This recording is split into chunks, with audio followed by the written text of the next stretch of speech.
तर आज दिवसभर खूपच शेड्यूल बिझी होता, त्याच्यामुळे आपल्याला ब्लॉग बनायला जमलेलं नाही.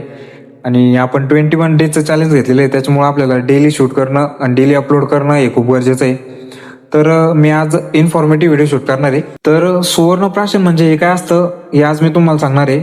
आणि ते कोणत्या वयोगटातील मुलांना करायला चालतं आणि त्याचे फायदे काय असतात हे मी तुम्हाला सांगणार आहे.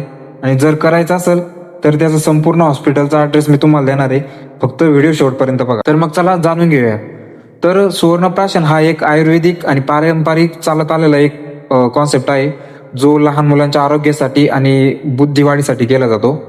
तर सुवर्णप्राशन काय केलं जातं, तर आयुर्वेदानुसार सुवर्णप्राशन केल्याने लहान मुलांची रोगप्रतिकारक शक्ती वाढते, मुलांची बुद्धी आणि स्मरणशक्ती वाढते, मुलांची पचनशक्ती सुधारते, त्यामुळे मुलांना वारंवार सर्दी किंवा खोकला होत नाही, शारीरिक आणि मानसिक विकास चांगला होतो आणि मुलं शांत, चपळ आणि उत्साही असतात. तर सुवर्णप्राशन हे कोणत्या वयोगटातील मुलांना करायला चालतं, तर पारंपरिक पद्धतीनुसार जर बघितलं तर 0 दिवसापासून तर 16व्या वर्षापर्यंतच्या मुलांना किंवा मुलींना ते करायला चालतं.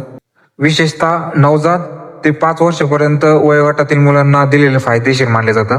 हे मासाच्या पुष्य नक्षत्रामध्ये दिले जाते, कारण सुवर्णप्राशनाचे परिणाम हे या दिवशी अधिक चांगले मानले जातात. जर तुमच्या घरामध्ये 0 ते 16 वर्षापर्यंतच्या वयोगटातील जर मुले किंवा मुली असतील तर आजच संपर्क करा दंडे हॉस्पिटलला.